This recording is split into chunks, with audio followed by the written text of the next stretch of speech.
June 15th, 1968 was supposed to be the happiest day of my life. I was marrying the love of my life, David Mitchell, in a beautiful church ceremony with all our family and friends. But my mother-in-law, Margaret Mitchell, had other plans. She sabotaged my wedding dress, destroyed my flowers, and humiliated me in front of 200 guests. For 50 years, I kept the peace and never told David the truth about what his mother did. But at our golden anniversary last month, I finally revealed the secret that destroyed her perfect reputation even from the grave. This is the story of how patience, documentation, and a mother-in-law's own words became the perfect revenge. Let me take you back to 1967 when David and I got engaged. I was 21, fresh out of college with my teaching degree, and he was finishing law school. We met at a church social dance, and it was love at first sight, at least for us. David's mother, Margaret Mitchell, was what you'd call old money in our small Connecticut town. The Mitchells had been prominent for generations: judges, bankers, society leaders. Margaret had very specific ideas about who was suitable for her only son. I was not suitable. My father was a high school principal, my mother taught piano lessons. We were respectable middle class, but we weren't country club people. Margaret made that clear from our first meeting. She'd smile sweetly and say things like, "Oh, Susan, how quaint that your mother gives piano lessons. I suppose everyone needs a little hobby." Or, "David, dear, are you sure Susan understands the responsibilities that come with the Mitchell name?" But David loved me, and I thought love would be enough. We set the wedding date for June 15th, 1968. I wanted something simple and elegant. Margaret had other ideas. She insisted on taking over the planning. "After all, dear," she said, "the Mitchell family has certain standards to maintain." I was young and wanted to keep the peace, so I let her. That was my first mistake. At first, I tried to win her over. I invited her to tour the little primary school classroom where I'd just accepted my first teaching post. I thought she'd be proud that her future daughter-in-law had a profession. She stood at the back of the room, gloved hands clasped around her handbag, and said, "How lively. I do hope the children don't track mud onto your skirts." The engagement party was my next lesson. My parents hosted a modest garden luncheon with lemonade in glass pitchers and a string quartet made up of local college students. Margaret arrived 30 minutes late in a chauffeured Packard, took one look at the paper lanterns, and whispered loudly enough for everyone to hear, "Charming, but it feels like a church picnic." I spent the rest of the afternoon apologizing to my mother for decorations she'd hung with such love. I remember the first time David brought me to the Mitchell's Country Club gala. My best dress was pale yellow file, tea-length, with a matching hat I'd saved 2 paychecks to buy. Margaret greeted me at the door, assessed the outfit, and murmured, "Lemonade among champagne." It sounded like poetry until the sting set in. Still, I tried. I learned which fork to use, how to sign the charity ball pledge cards, even how to make polite conversation about polo matches I'd never seen. David thought I was fitting in.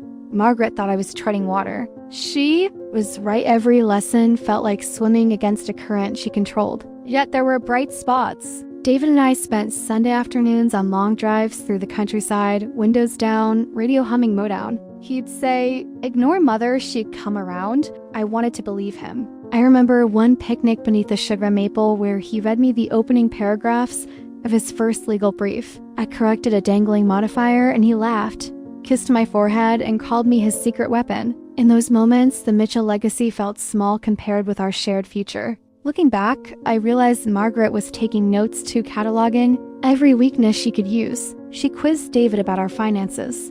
How much did a first-year teacher earn? Could I really manage a household staff if we inherited the Mitchell estate? Did I understand charitable foundations and dinner party seating charts? He brushed her off each time, but the questions seeded doubts.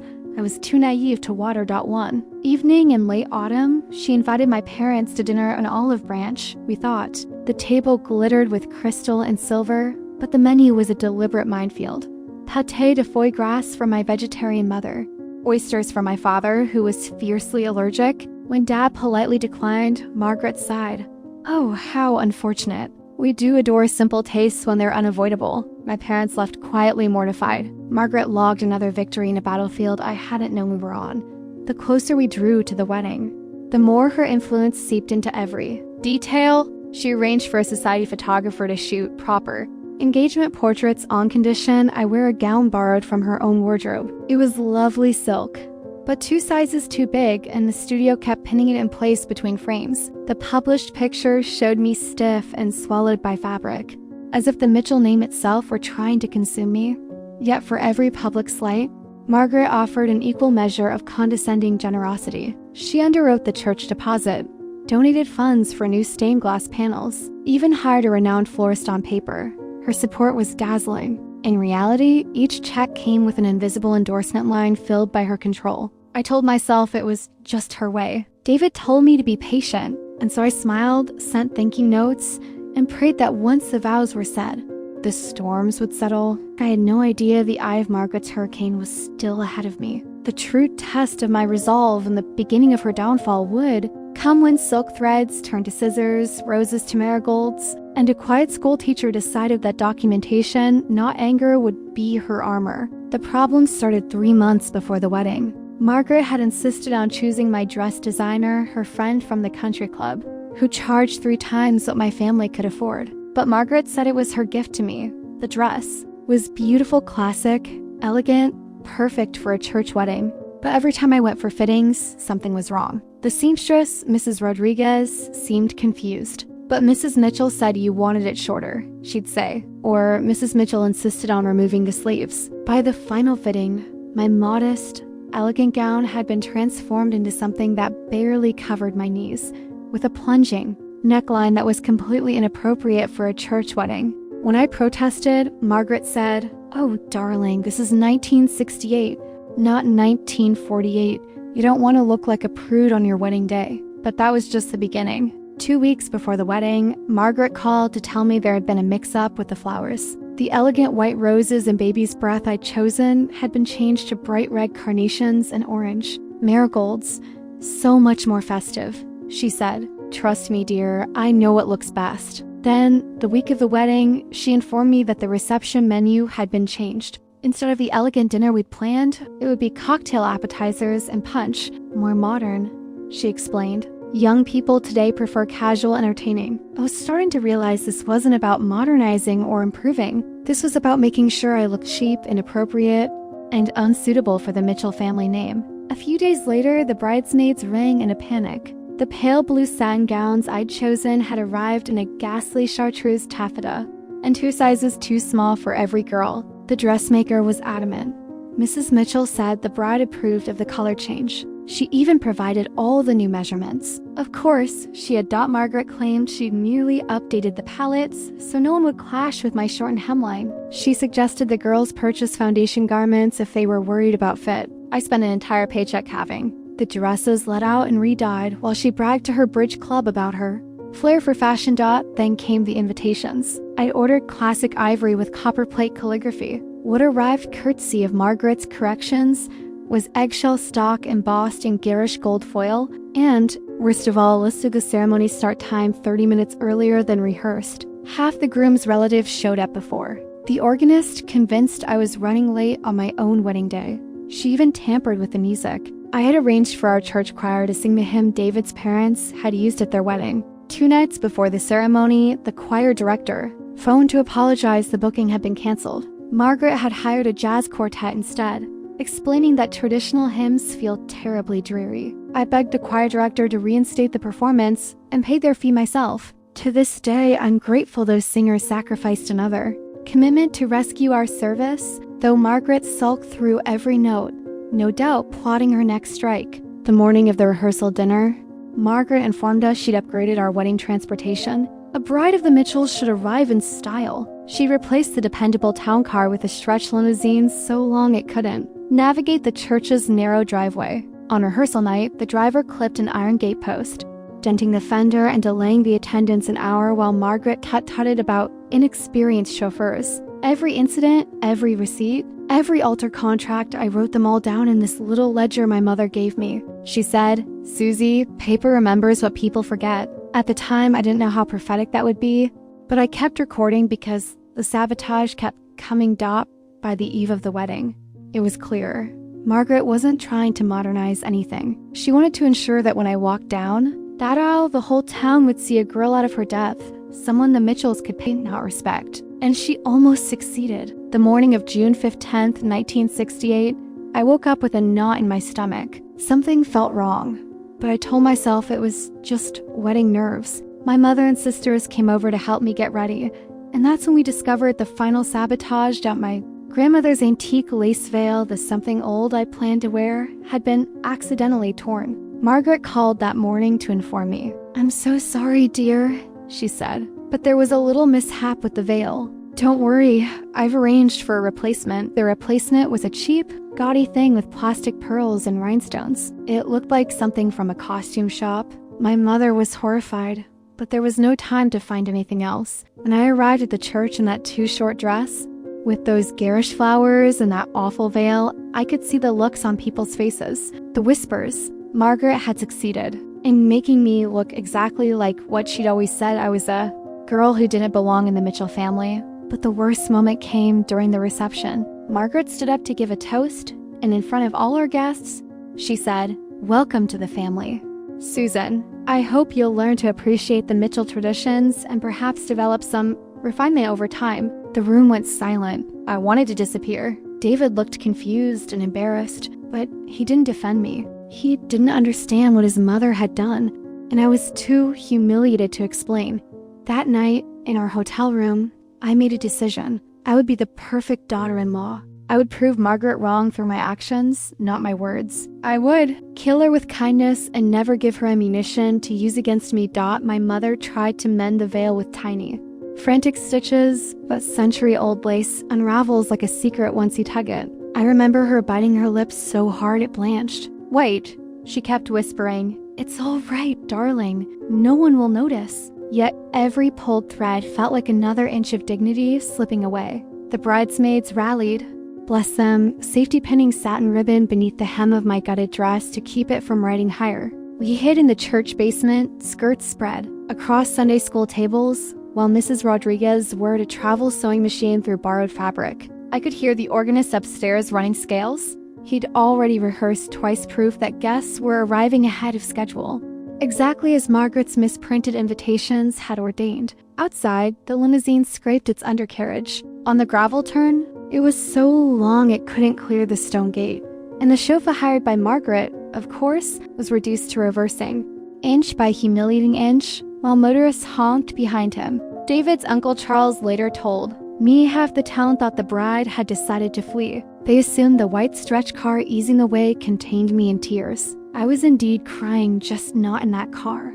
When I finally stepped upstairs, the aisle was already lined with gawking relatives plucking marigold petals off garish bouquets, confused by the carnival colors. The choir, faithful to our last minute save, launched into the hymn Margaret hated. She shot the director a glacial glare capable of stopping snowmelt. I focused on my father's arm. He squeezed my fingers twice. Our private code for courage, and we began the walk none of us would ever forget. Mid ceremony, the replacement veil shed rhinestones like hailstones onto the marble. Each pang against the floor echoed through the vaulted nave. I saw Margaret's lips curve, the closest thing to a smile she allowed herself that day. I told myself to keep my eyes on David, on the vows, on the future we were promising.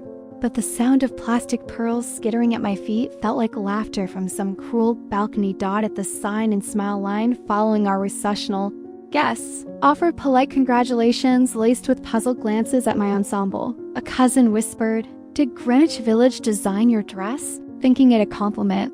I thanked her. What else could I do? The reception was held in the parish hall, a place that smelled of hymnals and floor wax, now bathed in crimson. Carnations. Margaret had stationed herself by the punch bowl, greeting each newcomer with a stage-managed sigh. The caterer lost our entree order at the last minute, but one must be flexible. She didn't mention that she was the one who'd canceled the entree order 2 days prior, halfway through the afternoon.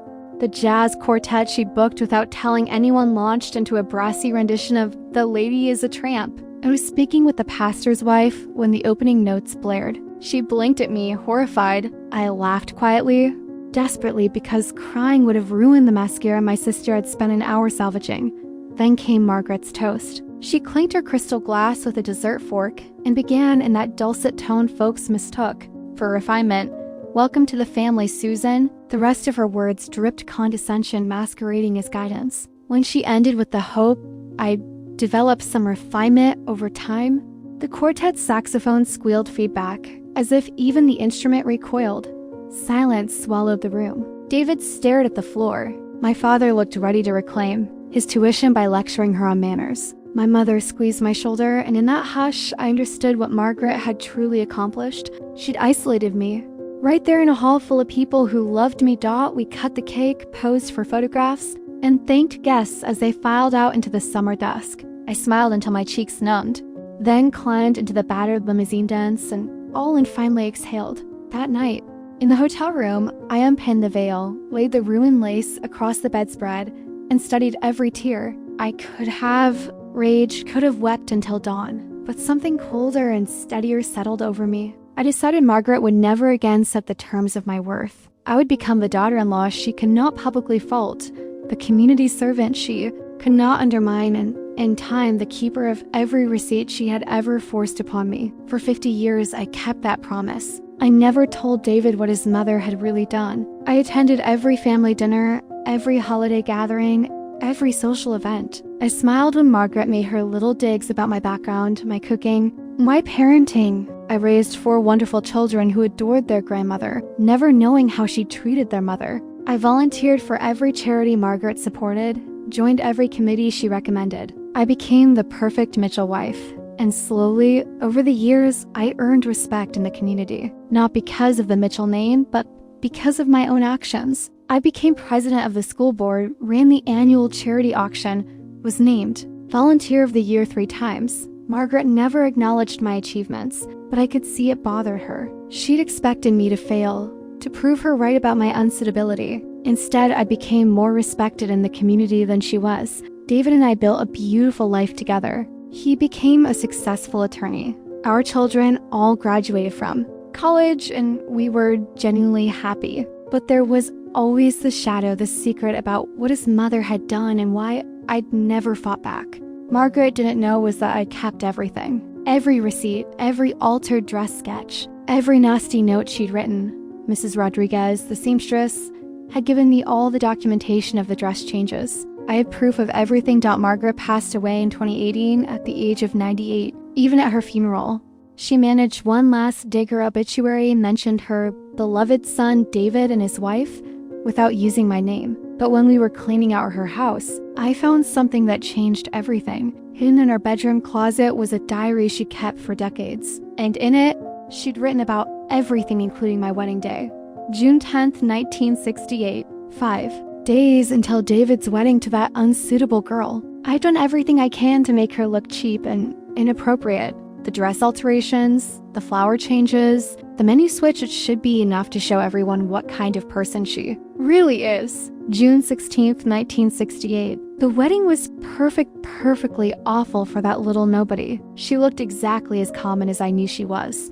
David seemed embarrassed, which was the point. Perhaps now he'll see what a mistake he's made. But that wasn't the worst part. As I kept reading, I discovered Margaret's other secrets. Affairs she'd had during her marriage. Money she'd stolen from charity accounts. Lies she'd told about other family members to maintain control. She'd been embezzling from the church building fund for 20 years. She'd had a 5-year affair with her best friend's husband. She'd even forged David's grandfather's signature on legal documents to change his will in her favor. I sat there for hours that night, reading through Margaret's entire life in her own handwriting. I saw the woman behind the pearls and smug smiles, a woman who weaponized power, who hoarded secrets like gold, and who controlled people not with love, but with fear. And for the first time, I didn't feel intimidated by her. I felt sorry for her. You see, Margaret spent her whole life trying to control the story. She wanted the world to see her as a matriarch, a refined pillar of society. But when you build your identity on lies, it only takes one truth to bring the whole facade crashing down. I didn't rush to tell David what I found. After all these years, he had finally made peace with his mother's memory. I didn't want to shatter that without care. But I knew one thing for certain: I wouldn't let this story die with me. A few weeks later, I gathered my children at our home. I handed each of them a packeted copy of the diary entries. The letters, the wedding photos, the seamstress's original designs. I told them the full truth about the wedding, about Margaret, about why I had stayed silent for so long. They were angry. Not just at Margaret, but at the fact that I carried it alone for 50 years. But when I told them I didn't share it to bring anyone down, I shared it so they could understand where they came from, what they came through, they understood. And they thanked me. I wasn't the girl Margaret tried to humiliate that day in 1968. I became a woman who led with grace, who stood taller not by shouting, but by outlasting. I didn't destroy her publicly. I didn't need to. Her own words did that for me. And David, when I finally showed him everything, he cried. Not because he was surprised, but because he realized how much I protected him from. He kissed my hands and said, "You've always been stronger than all of us, Susie. I'm sorry it took me so long to see it. I kept the dress." The veil, too. They sit in a box in the attic, not because I treasure them, but because they remind me who I am, what I overcame. I may not have had the perfect wedding, but I had a beautiful marriage. And no one, not even Margaret Mitchell, gets to rewrite that. If you've ever been told you're not good enough, too simple, too different, too anything, please remember this. Their judgment isn't your truth. The grace you carry, the dignity you show, the love you give quietly in the background. That's what defines you, and sometimes the sweetest justice doesn't come with drama or vengeance. Sometimes it's just the peace of knowing that in the end, you were right, you were kind, you endured, and they can't take that from you. If this story touched something in you, I hope you'll share it. Your voice matters. Your strength matters, and your story may be the one someone else needs to hear today. If you've ever been told you're not enough, too plain, too bold, too quiet, too loud, let me tell you something I learned the long way. Those judgments are just mirrors someone else holds up to protect their own insecurities. They're not your truth, and they are certainly not your future. For 50 years, I thought my silence was just survival. I thought biting my tongue and carrying myself with grace meant I was avoiding conflict. But looking back, I see it differently. Silence can be its own form of strength.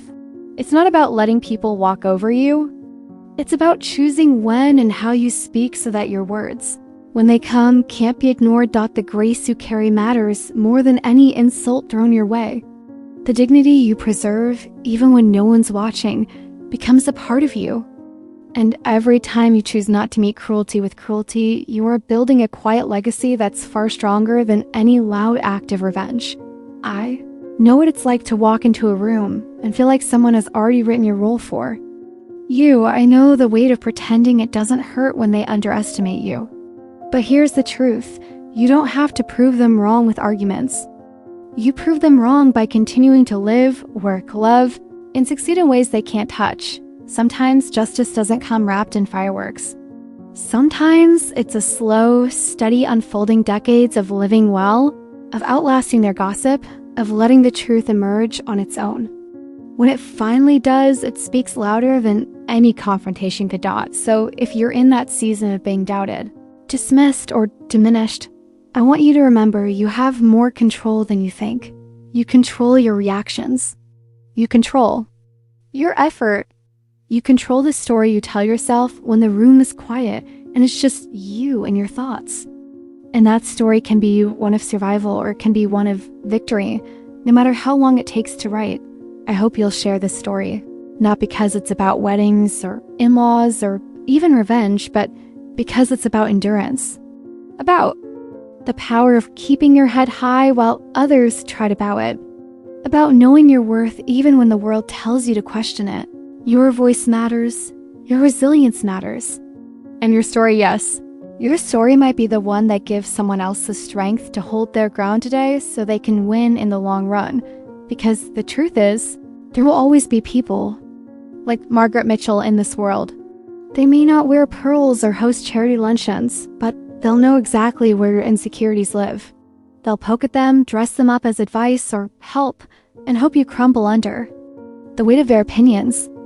You can't always stop them from trying, but you can decide how much space they take up in your life and in your mind. For me, it took decades to learn that my value was never dependent on Margaret's approval or anyone else's.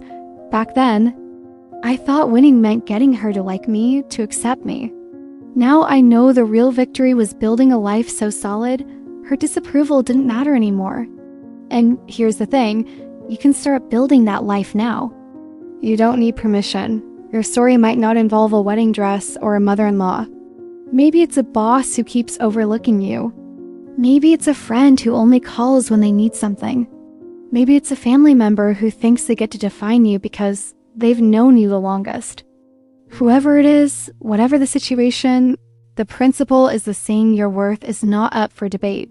I'm not telling you to be silent the way I was for 50 years. You may choose to speak your truth today, tomorrow, or not at all.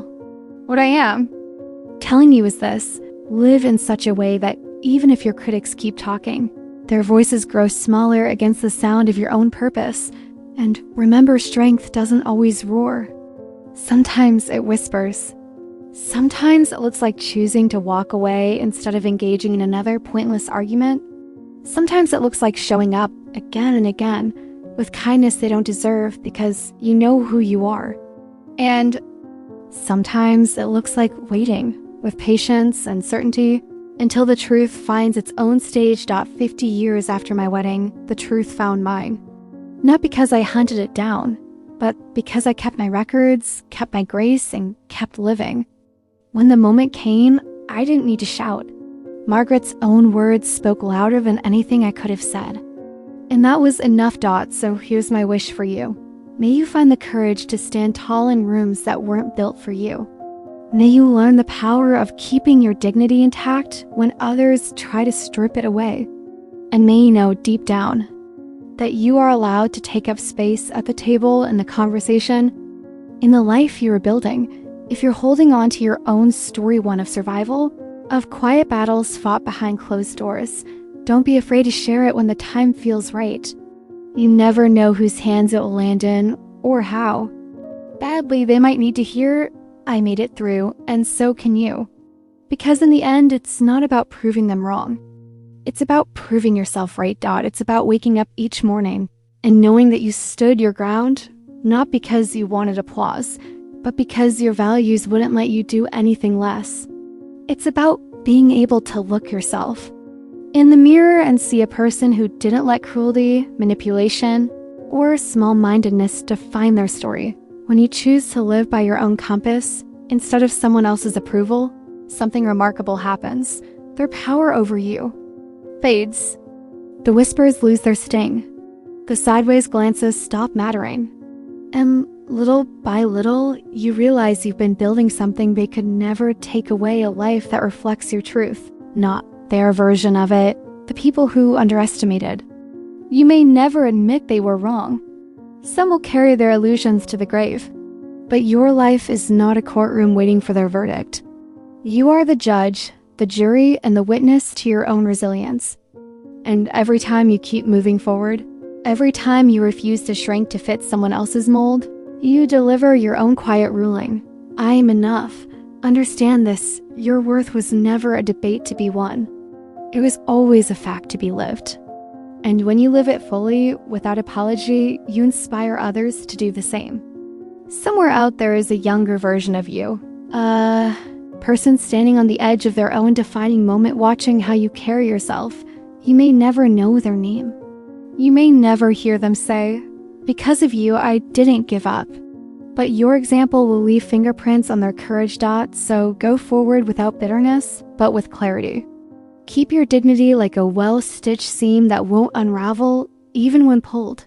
Celebrate the victories no one else notices, the small, steady steps that take you further from the people who tried to hold you back and closer to the person you're meant to be. And when the day comes that your story is told, whether in a whisper, a diary, or around a family table, let it be one that says you endured, you rose, and you lived on your own terms. Because proving yourself right isn't about pride. It's about peace.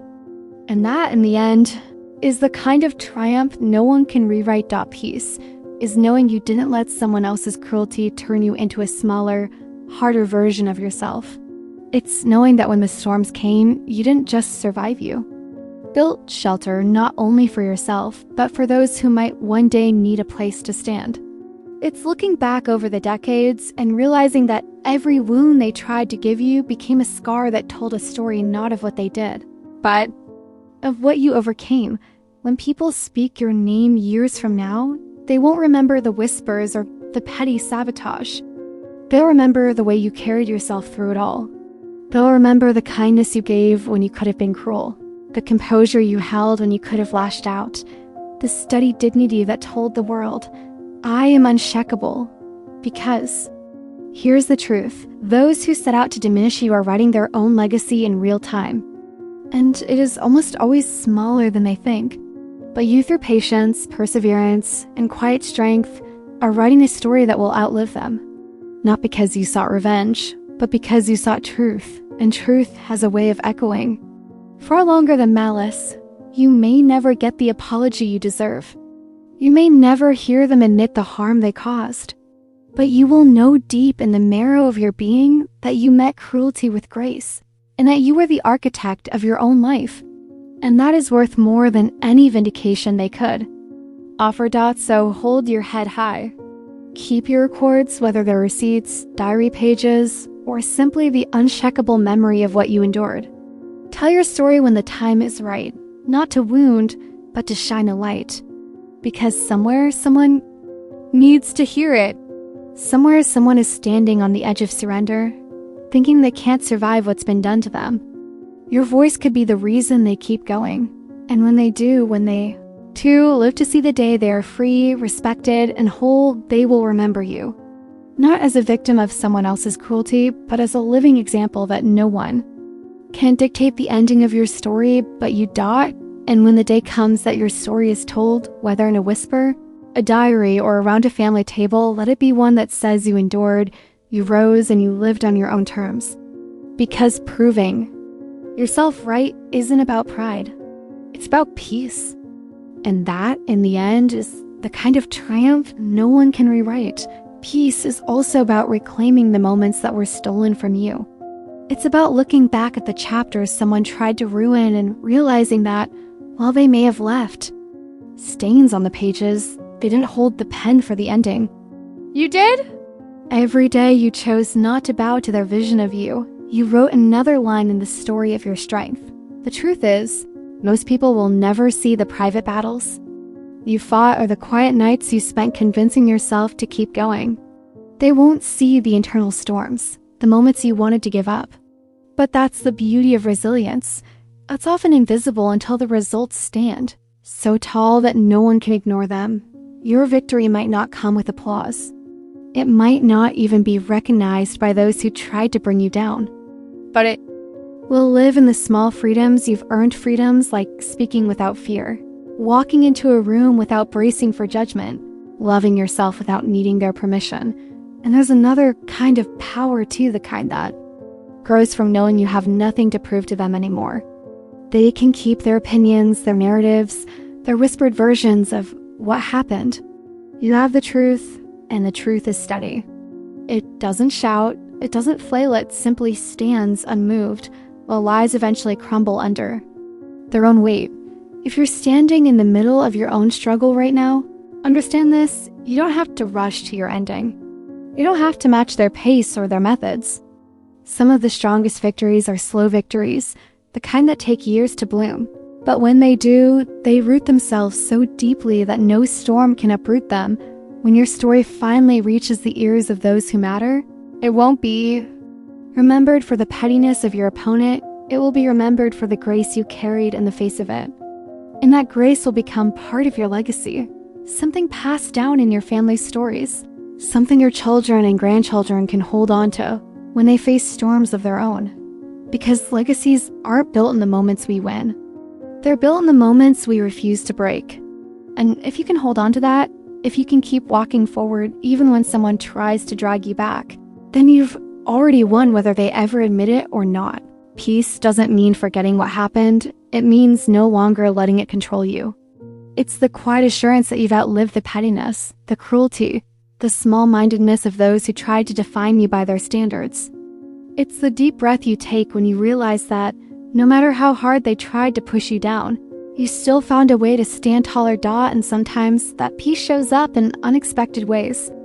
It might be in the way you smile when you walk past a place that once held painful memories and feel nothing but gratitude for the strength it gave you. Or in the way you watch someone younger fighting their own uphill battle, and you can quietly think, I know how this feels. And I know you can win. Because every hard-earned victory plants a seed. That seed might grow into wisdom you share over coffee with a friend who's ready to quit. It might grow into the patience you show your children when they face cruelty for being different. It might even grow into the grace you extend to someone who once hurt you, because you've learned that their actions say more about them than they ever could about you. And one day, when you tell your story not to seek pity, not to boast, but simply to set the record straight, you'll find that people lean in, not because of the villain in your tale, but because of the survivor. They'll remember you, the one who didn't crumble, the one who turned endurance into quiet power, the one who proved that dignity can outlast spite. So keep going. Keep your records. Keep your truth. Carry it not as a weapon, but as a compass, guiding you toward a life built on your own values, not theirs. Because at the end of it all, the sweetest ending isn't that they regret what they did. It's that you're too busy living well to care. Peace is not the absence of conflict. It is the decision to no longer invite conflict into your home, your head, or your heart. I learned over decades that peace is not something you stumble into, like a lucky accident. It is something you cultivate deliberately, choice by choice, moment by moment. It is a garden you tend while storms pass overhead, knowing you cannot stop the thunder, that you can protect what grows inside your fence. Some people will never understand this. They think peace comes from winning an argument, from forcing an apology, from seeing the other person publicly shamed. But I have found that those victories fade quickly, like flowers cut from the stem, pretty for a moment, lifeless soon after. The kind of peace I'm speaking of is the kind that lasts, because it's rooted deep in your own soil, and no one else can pull it out by the roots. Endurance has its own quiet dignity. It asks you to rise each morning knowing the world may not clap for your patience, that your restraint will not make the evening news, and that your sacrifices may never be recognized by the very people who benefited from them. It is hard, at first, to let go of the idea that you deserve immediate acknowledgement. But there is a strange strength that comes when you learn to stop needing it. You discover that the work of keeping your integrity intact is its own reward. The applause you thought you wanted is replaced by something richer. The calm assurance that you did not betray yourself, even when it would have been easier to do so. Silence is so often mistaken for weakness. People assume that if you don't speak out, it's you can't. But if you hold your tongue, it's because you have nothing to say. But I have learned that silence can be a fortress, one with thick walls and watchful windows. Silence gives you space to observe without being drawn into petty skirmishes. It allows you to gather facts while others waste their energy in noise. And when the moment finally comes to speak, your words carry the weight of years, not the fleeting anger of minutes. Silence also preserves dignity, yours and sometimes even theirs. There are things you could say, truths you could hurl like stones, but you choose not to, because the cost of that destruction would be greater than the satisfaction of release. That choice is power. There is a difference between letting go and giving up. Letting go says, I will no longer carry what is poisoning me. Giving up says, I am defeated. When I chose to stop trying to earn approval that would never come, it wasn't surrender, it was reclamation.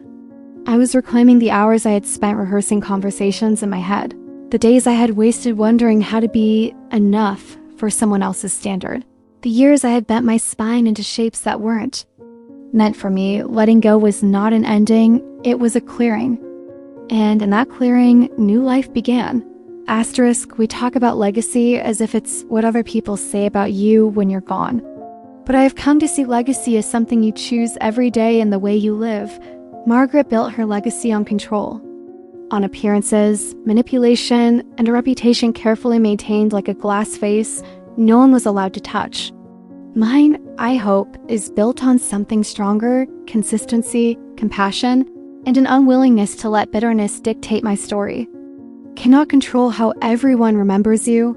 There will always be those who twist the facts to fit their narrative. But you can choose the kind of life you will live while you are still here. You can choose to be proud of the way you walked through the fire, even if no one else notices the burns on your feet. I kept everything. The notes, the receipts. the sketches, because I learned that memory is fragile and truth is often contested. Having your own record is not about stockpiling weapons. It's about protecting the clarity of your own mind. Years from now, when the details blur and the emotions soften, you can look back at your own careful notes and remember exactly what happened. It's not about proving it to others. It's about never gaslighting yourself into thinking it was all in your head. Asterisk at the end of the day, the most important story is not the one other people tell about you. It's the one you tell yourself when the lights are off and no one else is listening. If you can say to yourself, I was true to who I am, then you have already won. And if you can go further and say, I grew kinder without becoming weaker, wiser without becoming colder, then you have something better than victory. You have peace. Asterisk, here is the truth no one tells you about long battles. You will not be the same person at the end. You will be quieter, perhaps, more discerning, less willing to spend your energy on things that will not matter 5 years from now, but you will also be sharper in the ways that count. You will spot manipulation faster. You will recognize the sound of sincerity and of deceit in the very first sentence. You will no longer mistake attention for love or flattery for respect. And perhaps most importantly, you will learn that the worth of your life cannot be measured in someone else's ledger. Asterisk. So, if you are in the middle of your own long endurance, if you are holding your silence while others misunderstand you, if you are biding your time while the world assumes you've been bested, remember this: the day will come when the truth will stand on its own legs. And when it does, you won't need to shout. You will simply stand there, steady, unshaken, and free. And in that moment, you'll understand that peace is not the end of the story. It is the soil in which every other good thing grows. And when the day comes that your story is told, whether in a whisper, a diary, or around a family table, let it be one that says you endured, you rose, and you lived on your own terms. Because proving yourself right isn't about pride. It's about peace. And that, in the end, is the kind of triumph no one can rewrite. I think often about that June day in 1968, but it no longer comes to me in the sharp colors of humiliation. The marigolds that once mocked me now bloom in my own garden. Stubborn and bright, their roots deep in the same soil where my children once played. I plant them every spring, not as a reminder of cruelty, but as a testament to what can survive in unlikely places. The veil still frayed, still shedding the occasional thread sleeps in its box upstairs. Sometimes I take it out, let the morning light catch the tattered lace, and I smile. Once, it symbolized everything Margaret tried to strip from me. Now it's just fabric, aged and soft, holding no power over who I became. The pearls that rattled across the marble that day? My granddaughter strung a few into a bracelet for herself last Christmas. She doesn't know their story yet, but one day she will. And she'll see that even the pieces that fall can be gathered and worn again. With pride. The limousine that couldn't turn down the church drive? I saw one just like it recently, idling outside a hotel where David and I were attending our grandson's wedding. This one was spotless, driven by a young man with an easy laugh. I didn't see the dented fender or hear the mocking whispers of the past. I just saw a vehicle meant to carry joy from one place to another. I think that's what time does. It turns the wreckage of a moment into something you can wave at from a distance, without flinching. When my children first read Margaret's diary, they were angry on my behalf in a way I never allowed myself to be. I watched their faces as they connected the dots between the woman they knew and the one described in her own hand. And then something I didn't expect, they hugged. Me, not the polite embrace you give a parent out of habit, but the kind you give when you finally see the battles they fought for you, long before you understood there was a war.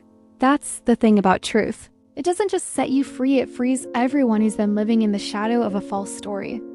It allows them to carry their own lives forward without the weight of someone else's unearned authority. My children, my grandchildren, they will never have to guess whether they belong. They will know they come from resilience, not resentment. Sometimes, I imagine Margaret watching us now, not from heaven, necessarily, but from some quiet corner of memory where she still lingers. I wonder if she'd feel regret, or if she'd cling to her narrative even as the evidence unraveled in front of her. It doesn't matter. Her approval stopped being the measure of my worth a long time ago. The full circle isn't that I exposed her secrets. The full circle is that I lived well in spite of them. That I built a marriage of 50 years on trust and love, even if its foundation was tested on its very first day. That my family knows the truth now, and instead of letting it corrode us, we've let it bind us closer. Life will always hand you people like Margaret Mitchell, who believe they can shrink you to fit their idea of who you should be. But the real test is not whether you can fight them blow for blow. It's whether you can keep growing anyway, until one day they look up and realize the person they tried to contain has outgrown every box they built. I'm not the girl in the too short dress anymore. I am not the bride with marigolds and trembling hands. I am not the young woman swallowing tears behind a rhinestone veil. I am a mother, a grandmother, a teacher, a friend, a survivor of small wars that shaped me without breaking me. And so, when I tell this story, I don't tell it to shame the dead. I tell it to honor the living, the ones who've been told they're too little of this or too much of that. I tell it so someone listening will understand that dignity is not granted. It's claimed, sometimes quietly, sometimes over decades, but always worth the wait. So plant your marigolds. Save the broken lace. Let the pearls fall if they must. And when your own golden anniversary comes, whether it's in a marriage, a career, or simply a life you built, look around and see who is standing with you.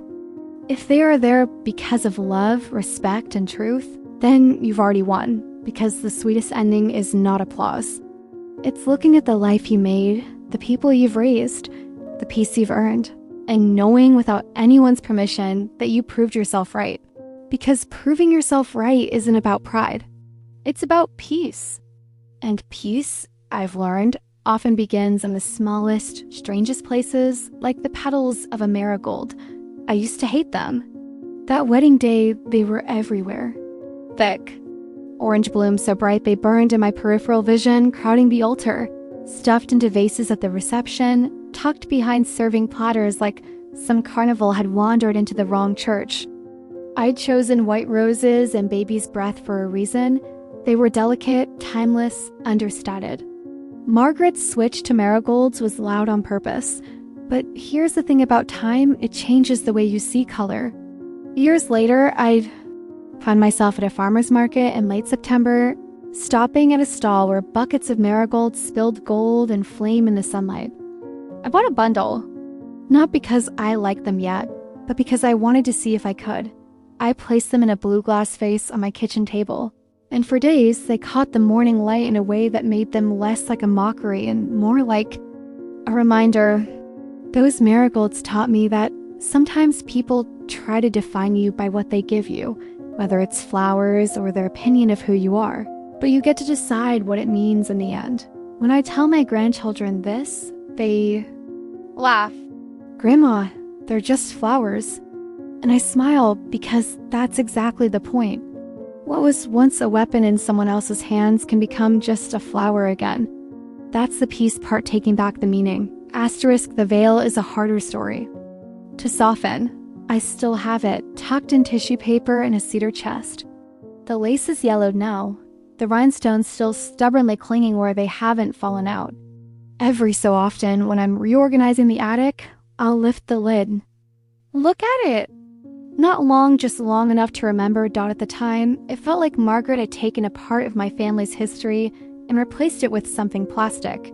That antique lace had been my grandmother's, stitched by hand, worn by my mother, meant to be passed down like a blessing. Margaret couldn't touch the love sewn into that lace, so she tore the lace itself instead. The younger me thought the veil was ruined forever, that its meaning was gone.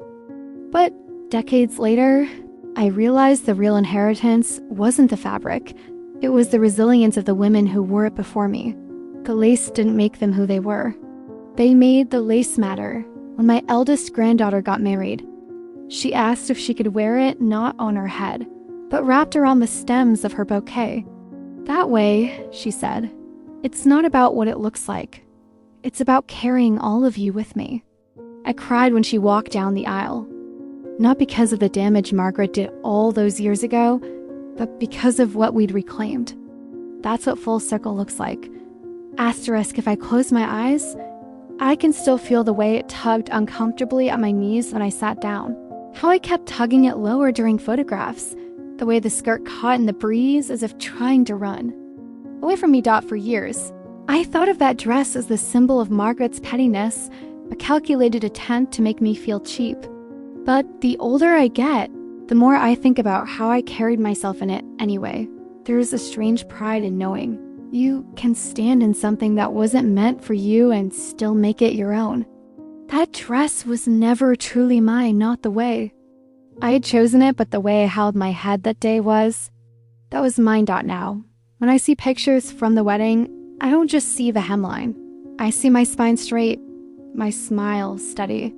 Margaret wanted to shorten my dignity along with that. Skirt. She didn't succeed. The music was never supposed to be brassy. It was supposed to be the hymn David's parents had at their wedding, gentle, steady anchor that tied our day to the family's history. I had chosen it not just to honor tradition, but to show Margaret that I understood the importance of continuity. She canceled it. 2 nights before the ceremony, she replaced it with a jazz quartet. At the time, it felt like one more jab, a mocking score over the scene she'd scripted for my embarrassment. But here's what's strange years later at our own golden anniversary. That same hymn played. My eldest son had arranged it as a surprise, performed by a choir that filled the room with harmonies so pure, I thought my heart might break from the beauty of it. When the first notes rose, I realized that some promises take decades to keep.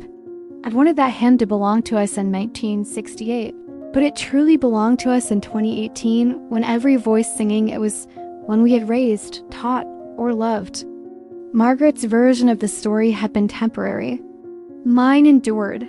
Asterisk, I can still see it, white, ostentatious, stretching longer than the church driveway would allow.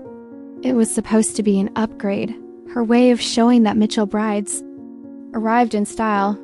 Instead, it scraped against the iron gatepost, denting itself like a wounded swan, while I hid downstairs in the church basement with a safety pin dress. Back then, it was humiliating. It felt like my entrance had been turned into a sideshow. But now, when I think of that car, I see the hands that helped me more than I see the vehicle that failed me, the bridesmaids still in chartreuse taffeta gathering around me, laughing, in the way women do when they refuse to let disaster define the moment. My mother smoothing my skirt as if she could iron out the whole day with her fingertips. Even the choir director, who had every reason to walk away after being canceled on, stayed and sang for me. The limousine didn't carry me to the altar. Love did. The love of people who stood close when the space got too tight to move. Asterisk, it's the sound I remember most. Not the vows, not the applause, but the sharp little pangs of rhinestones falling from the replacement veil and skittering across the marble floor of the church. Each one echoed, a reminder of what had been taken from me. In the moment, I wanted to disappear. Now I see those pearls differently. They weren't falling because I had failed to hold myself together. They were falling because I kept moving forward even as the pieces dropped away. Years later, when my granddaughter made that bracelet from the saved rhinestones, I realized sometimes you don't put every broken thing back where it came from. Sometimes you make something new, something useful, something beautiful. That's how you turn sabotage into inheritance. The invitations had been a small joy for me in the early days of planning smooth ivory cardstock, copperplate calligraphy, the sort of understated design that feels like a whisper rather than a shout. I'd imagined friends running their fingers over the embossed lettering, smiling at the elegance of it. What arrived instead looked like something pulled from a discount bin after a clearance sale eggshell.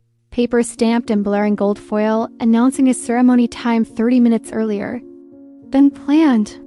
At the time, I thought Margaret's meddling was just another act of control. But decades later, I realized it was also the first time I learned how quickly other people's changes can alter your narrative before you've even had a chance to. Tell it. The thing is, We all send invitations of one kind or another throughout our lives, moments when we say, "Come and see me as I am." And sometimes people try to rewrite the time, the place, the tone. But you always have the choice to reintroduce yourself later on your own terms. My golden anniversary, surrounded by the family David and I had built together, was the truest invitation I ever sent. And everyone came right on time. Finding Margaret's diary in that upstairs closet was like stumbling upon a secret map. One that didn't lead to treasure, but to the truth. The handwriting was precise, every entry dated, every thought preserved without apology. I read about my own wedding as if I were a character in someone else's story. I saw her glee at the hemline, her delight in the marigolds, her satisfaction at the accidental tear in the veil. And beyond that, I uncovered a lifetime of secrets that had nothing to do with me, and yet explained everything about her in the quiet of that moment. I understood something I hadn't for 50 years. Her cruelty had never really been about me. I was simply the nearest stage for her performance, the most convenient canvas for her power games. That realization didn't erase the hurt, but it did release the burden. I stopped carrying her opinion as if it were fact. When I finally told my children, I expected anger. I expected them to feel betrayed on my behalf, to resent the grandmother they had loved. Instead, I saw something softer: grief, yes, but also gratitude. They thanked me for letting them have their own unclouded memories of her when they were young. They told me they were proud that I had chosen dignity over public battles. And as they turned the diary pages, they kept looking up at me as if seeing me for the first time, not just as their mother, but as a woman who had carried something heavy without letting it bend her in that moment. I realized the legacy I was leaving them wasn't about survival alone. It was about the way you survive, how you can live without letting bitterness take up permanent residence in your heart. Grandchildren have a way of asking questions that adults tiptoe around. "Grandma," one of them said, "why didn't you just tell her to stop?" I smiled because I had asked myself that same question in countless variations over the years. The truth is, sometimes stopping a person isn't about confrontation. It's about living in a way that outlasts them. I told my grandchildren that the real revenge, if you can call it that, was watching Margaret's influence fade while mine grew stronger in the lives of the people I loved. They nodded in the solemn way children do when they understand something without fully knowing why. One day, I think they'll come back to that conversation and see it as a map one, I hope, helps them navigate their own storms. Every so often. I allow myself to stand at that altar again, but only in memory. I picture the church now empty. And still the marigolds long gone, the hemline unimportant, the veil whole again in my mind. I see my younger self, eyes wide, spine straight, stepping forward despite every obstacle Margaret set in her path. And I want to tell that. 21-year-old school teacher in the ill-fitting dress, but she's going to be fine.